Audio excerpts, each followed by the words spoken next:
back with another chapter of Media Demise by LizzeXX. We are currently on chapter 3, which is the final chapter for the Impossible Planet episode. So if you want to follow along, chapter link rules archived in Fanfiction will be in the description below. As always, highly recommend you take this one to follow along because I have had a skipping words accidentally without realizing or stuttering over them.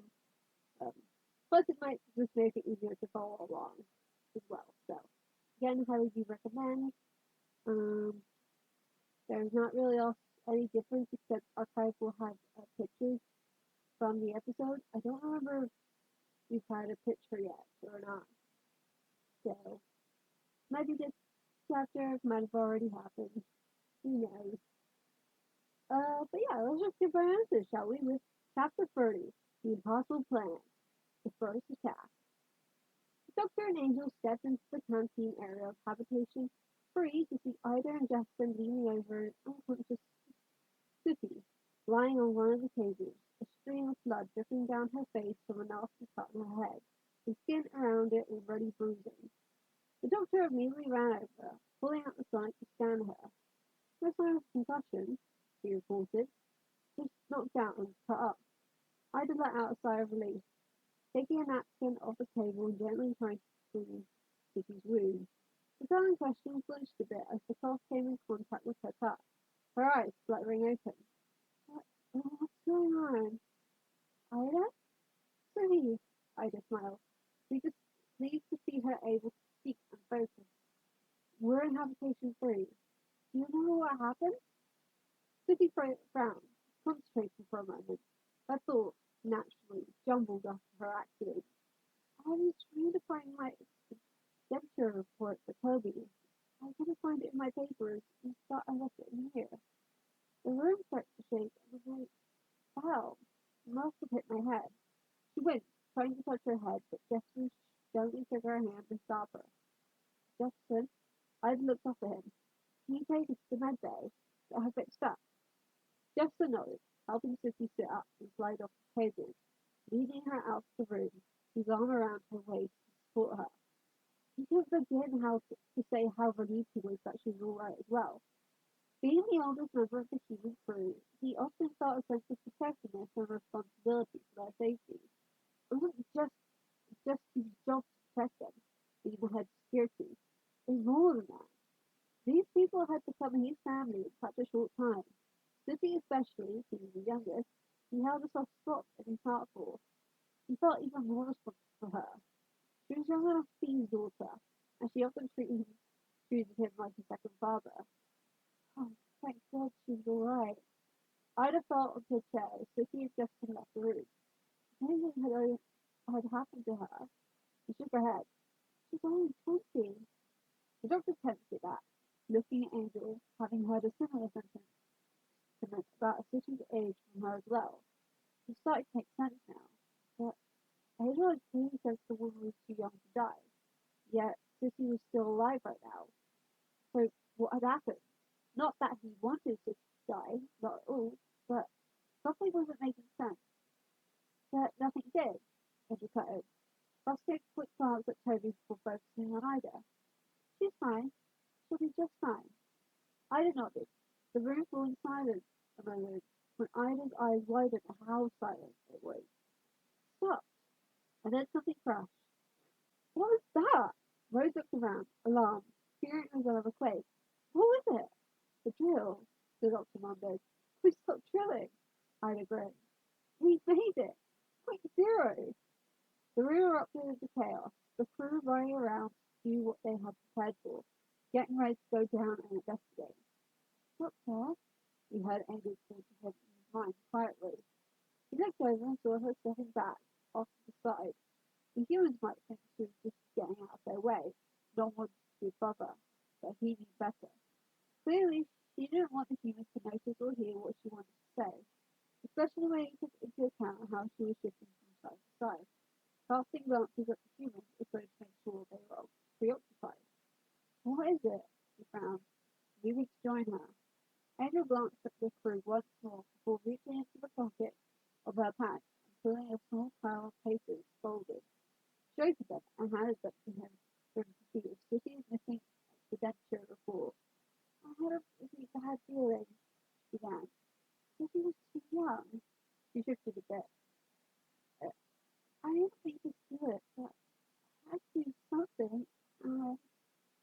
nodded, taking her fork from her, tossing it into a waster beside them. You did the right thing, he assured her. That last piece of the city puzzle fall into place. Angel had sensed something and done something about it. She saved Scooty's life by stealing that report. For we knew, for all we know, she would have died bringing us to Toby. Angel nodded, glancing back at Toby, who still appeared shaken, though she was unable to let go of the whole pit that had formed in her stomach at the sight of him. Now that she knew something had gotten to Toby, just wanted to know exactly what, how, and what that would mean to the boy. He seemed generally frightened. He seemed influenced that anything was wrong with him, and that was never a good sign. The doctor followed her gaze, watching Toby trying to help gather some things, but dropping them as he should. Rose goes to help him. "Do you think," she began, "do you think it might have left him alone?" She glanced at Angel. "Do you think whatever got to him was only for a moment?" He needed to know.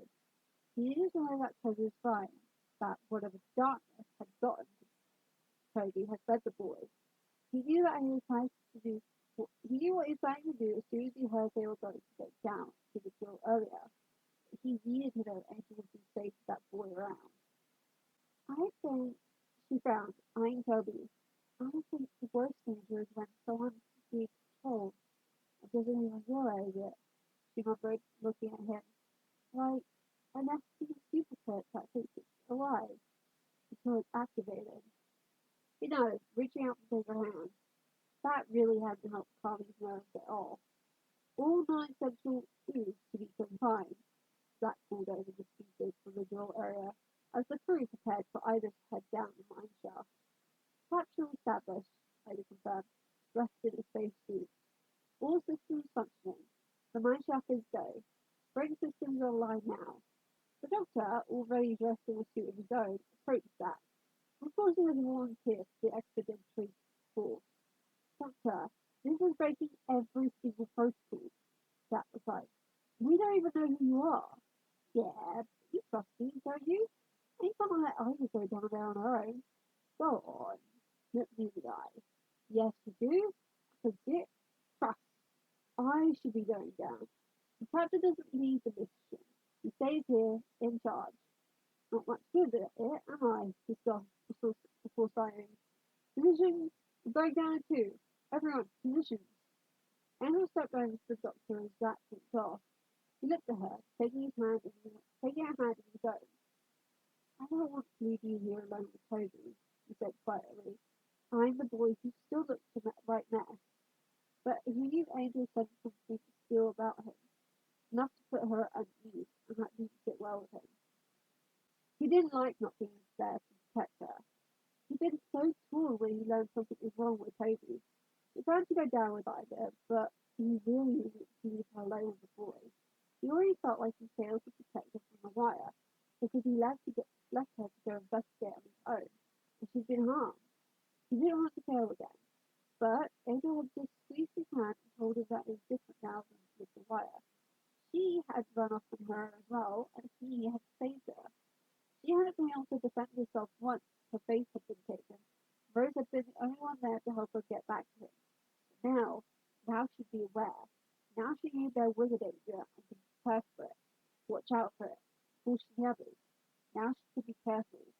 And, she reminded him, she wouldn't be alone. Not only would she have Rose, but Zach, Danny, and Jefferson, plus these two guards to help her if anything went wrong. She'd be well protected. He just pouted, because really he wanted to be the one protecting her and making her feel safe. So, she amended, she'd be safe enough till he could get back. That's more than enough contingent for him to make quick work of his little mission down into the planet. "But you need to get the TARDIS back," she breathed to him. "I understand. I want her back as well. If you don't go get her, I will," she threatened playfully, knowing he'd rather her be on the surface with different places to hide and a rocket to escape in and others to protect her, than down in the dark with only Ida and limited oxygen, not knowing what she'd encounter or having any other way to escape, save the capsule that will return them to the surface. "I'll keep an eye on things here, and you do the same while I'm there." "I'll keep in touch," he promised her, wrong, the captain said, you can. Understood? They'd been working on the motion board more and more, ever since she'd been able to speak in his mind. The connection had grown stronger, enough where they could read each other's minds for a short while, though Angel's voice in his mind was still very soft. She was getting better and it was getting stronger, longer, and easier, each and every time they tried, but it still required a decent amount of effort and focus. She nodded. Mr. Jefferson, Frank shouted in the distance, I want maximum systems oxygen to check the suit, getting ready as Rose walked over from where she'd been checking on Toby. Like the gravity ages since I wore one of these. I want that spacesuit back in one piece. You got that? Rose warned him. Yes, ma'am. The doctor rolled his eyes playfully before leaning forward and kissing Angel's pictures. And then again, deeper, pouring his eyes to return to her alive and well into it. It was still a little thing with them. He knew better than anyone that Angel had addicted kisses. Well, to him at least. To him and only him, really, as he wasn't about to let anyone else kiss her to find that out. But still, he could never get enough of them, enough of her. He found himself always needing to have her in sight, just to see her beautiful smile or to touch her in some way. Kissing her, he knew he couldn't ever survive on the little peck he gave her. He always led to something deeper, but he always tried to steal kisses from her. But to do that, he had to be quick and short, which was never enough and led to longer kisses between the two of them. It was nice, though, that they had that sort of little tradition. A peck and then a kiss. That was brilliant. He got two kisses out of it, which just made his day. He smiled off at her, seeing her blushing and trying to catch her breath, as he pulled away to put on his helmet. He loved the fact that he was the only one who could make her blush like that, the only one who took her breath away as much as she did his. It's funny, Rose remarked, if Angel reached up to make sure the helmet was secured in place. People back home think that space travel is going to be all whizzing about and teleports and anti-gravity. But it's not, is it? It's tough. I'll see you two later, the doctor smiled at her. Not if we see you first. Rose returned the smile. She laughed softly, pulling the doctor into a quick hug. Good luck. He winked at them. We'll get into the capsule slash lift with Ida. The doctor looked at Rose. I'm trusting you, Rose. He looked at her meaningfully. Rose just linked her arm through Angel's. I know. She knew how hard it had to be for the doctor to go down there without Angel, having to leave her up there, not knowing what might happen. She'd seen his reaction to what the wire had done to her. He would do anything to keep Angel safe. But, then again, so would she. Angel was her best friend, truly her sister at heart. She wasn't about to let anything harm the girl either. She protected her, just like Angel had protected her in the past, because that's what family did. She smiled softly to herself as a thought struck her. If Angel was like her sister, then that meant the doctor was like her brother-in-law or something. What else she had ever thought she and the doctor could be anything? She shook her head. She couldn't even begin to try and explain that. It was just so wrong to her now to look at him in that way. He was her pilot. She was his companion. And Angel was his mate, and that was all there was to it. Then he stood on the balcony of the habitation, just continued. You will remain here. No command can override this. Have you got that? My instructions only. Capsule active. That now. Pushing a few buttons and tap control room. Count down in 10, 9, 8, 7, 6, 5, 4, 3, 2, 1. Rose and Angel waved at the doctor and Ida. Release, Zack warned. The capsule began to lower. Angel glanced over at Toby, sitting hunched over in a corner, twitching, before turning to a computer screen showing the descent of the capsule into the planet. The doctor and Ida stood in the capsule in silence, just waiting. The screen displayed the capsule lowering, half the danger oxygen building on it. Gone beyond the oxygen field, Zack reported. You're on your own. The doctor and Ida switched on the oxygen tank. Rose reached out and took one of the cards. Don't forget to breathe, Rose called. Breathing's good. She demonstrated some deep breaths and Angel took her hand, both of them nervous and worried.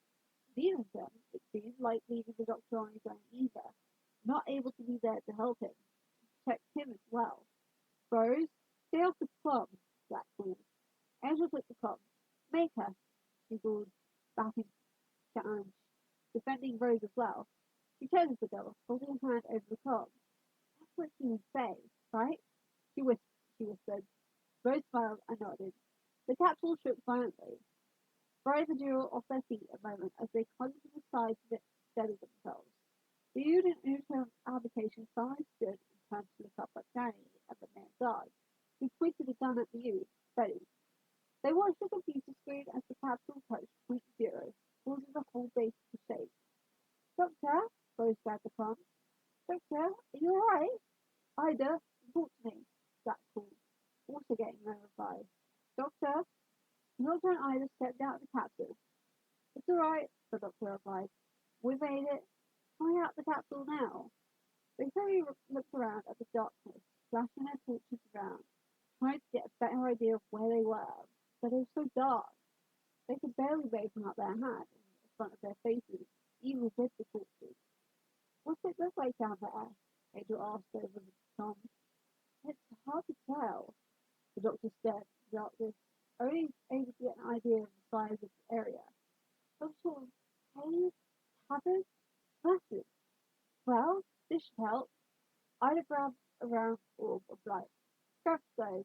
She threw it up, and it hovered above them. The room was bathed in a warm light, revealing ancient and beautiful architecture. That's, that's pretty good. It's beautiful. You could tell Toby. We found this civilization.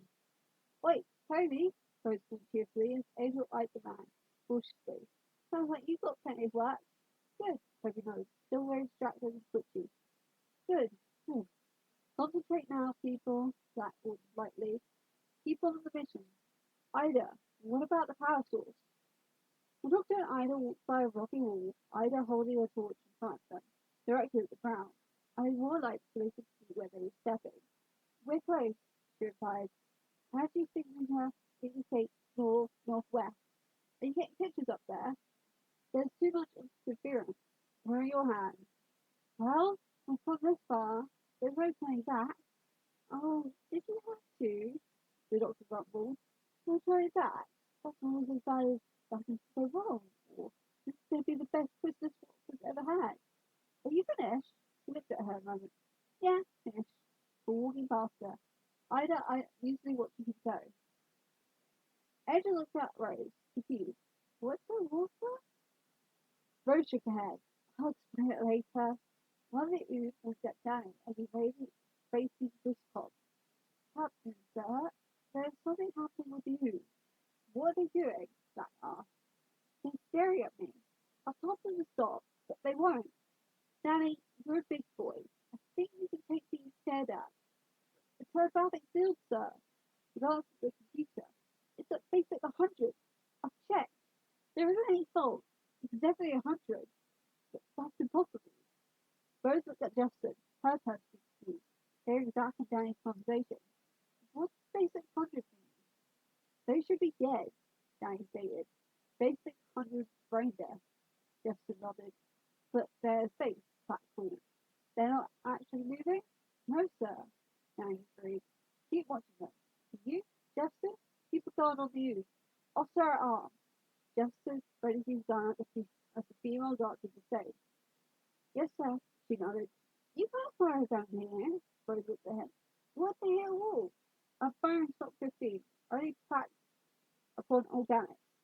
Jefferson reassured her. We'll change the guard. Keep watch. Guard them. Yes, sir, she nodded. Is everything all right up there? Doctor called over the com. Not exactly having heard their recent conversation, but very concerned with the signs he was getting on his end. Yeah, yeah, Rose replied quickly. It's fine, Zach answered. Great, Danny added. Of course it is, Angel agreed, not really understanding why everyone was saying it so quickly when it really wasn't. Let's go along with it anyway.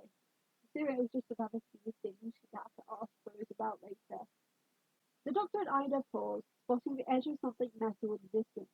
They walked closer to see an enormous circular trapdoor with ancient symbols along the edge of it embedded in the ground. We found something, the doctor reported. It looks metal. like some sort of steel. I've got a nasty feeling the word might be trapdoor. Not a good word, trapdoor. There's a better trapdoor I like.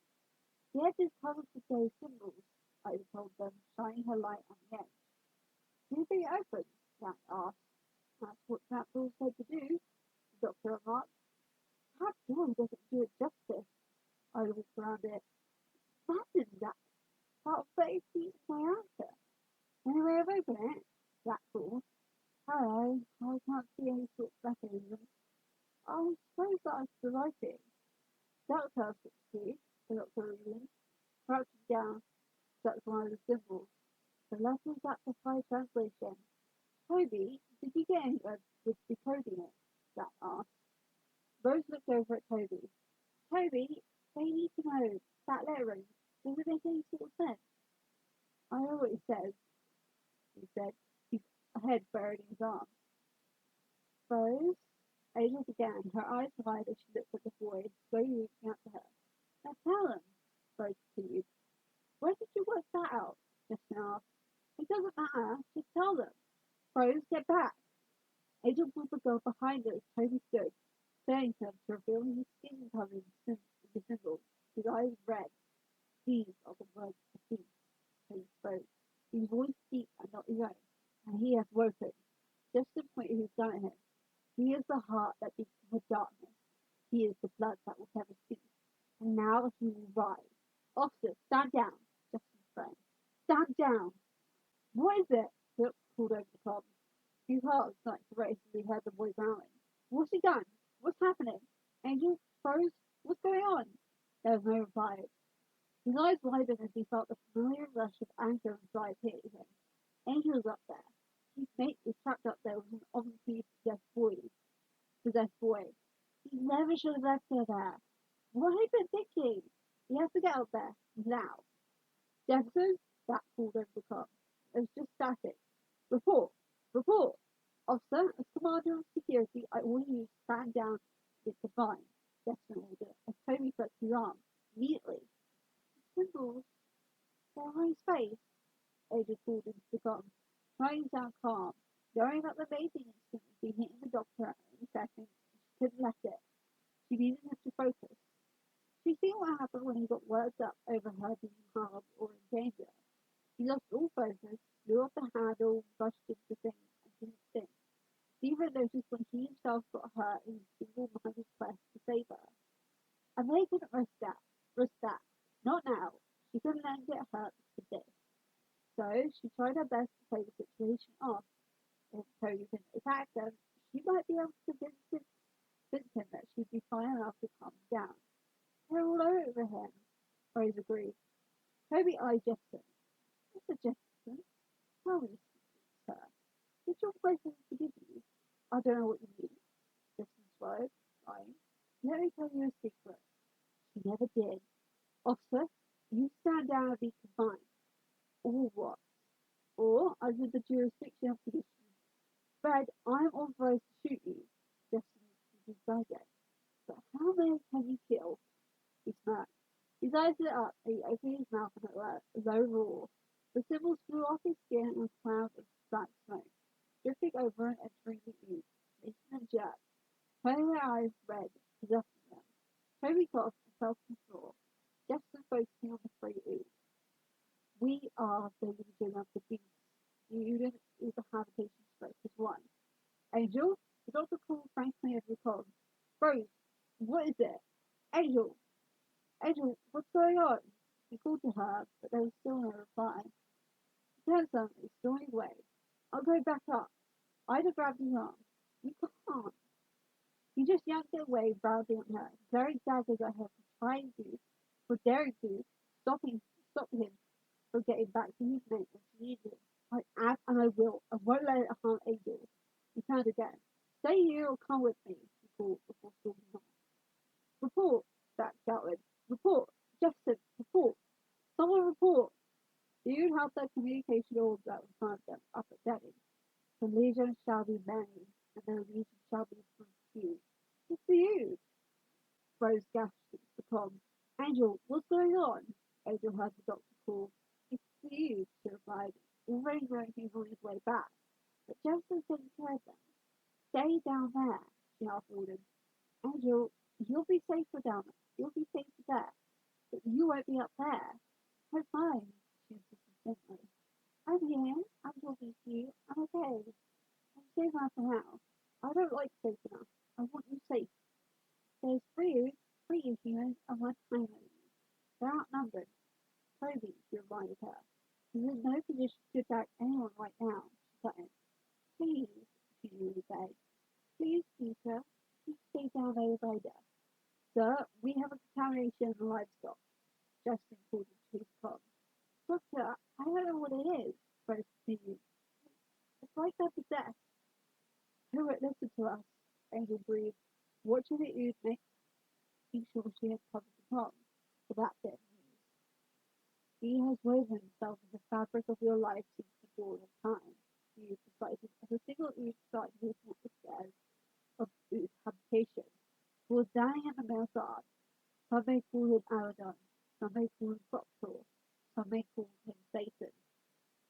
Danny turned to his Peter, frantic, as the guard was ready to be done, or Lucifer.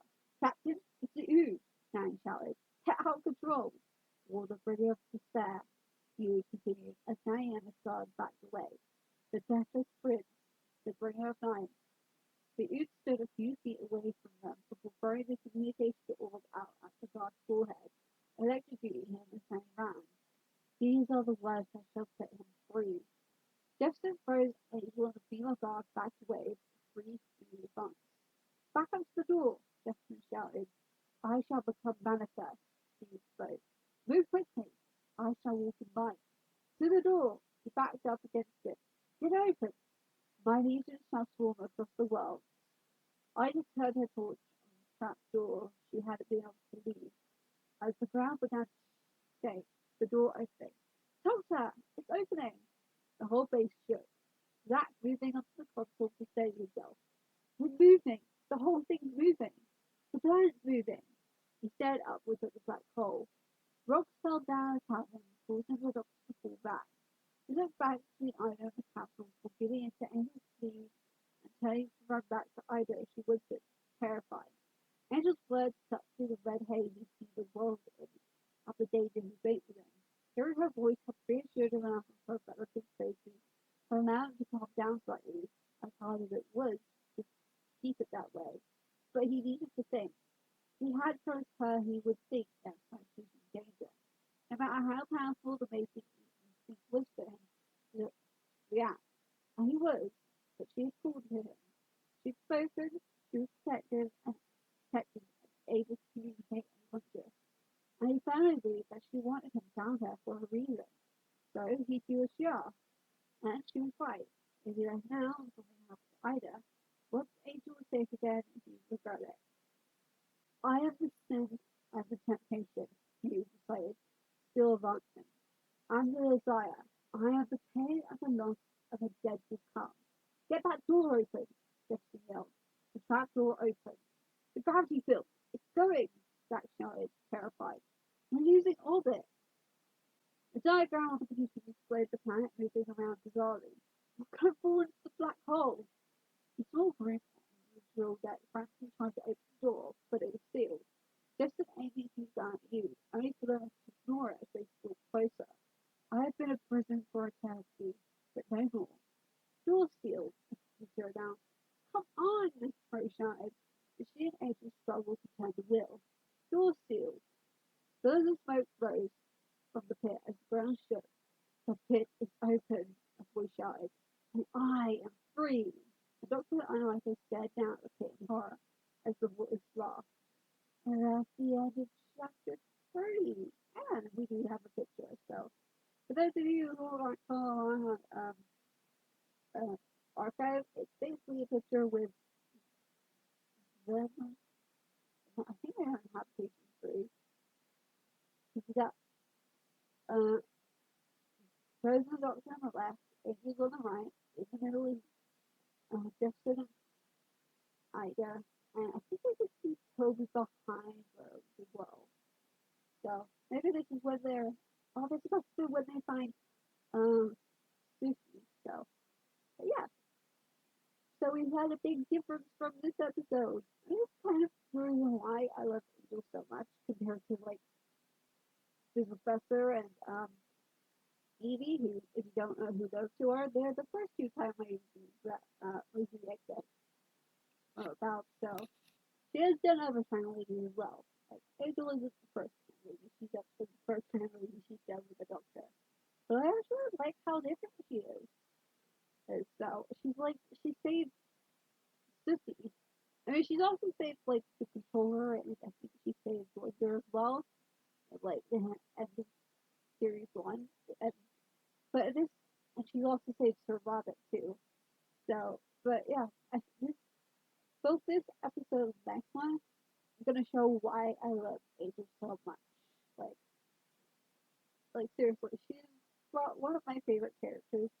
She is up there with Ruby. I mean, they're both two different characters too. So, but I love them both so much. So, that's the end of this chapter. If you like this chapter, leave a like on my video. No comments on this video. I don't want any comments. I want you to go leave a review or a comment on archive. That's what they're called. So go show the else love the go for free people. Be sure to subscribe. Upload videos Friday and Saturday. And hopefully next Friday I will have a new video for you. Hopefully we'll have 4 again. If not, it'll probably be another reading fanfiction. So yeah. Anyway, I'll hopefully see you next Friday.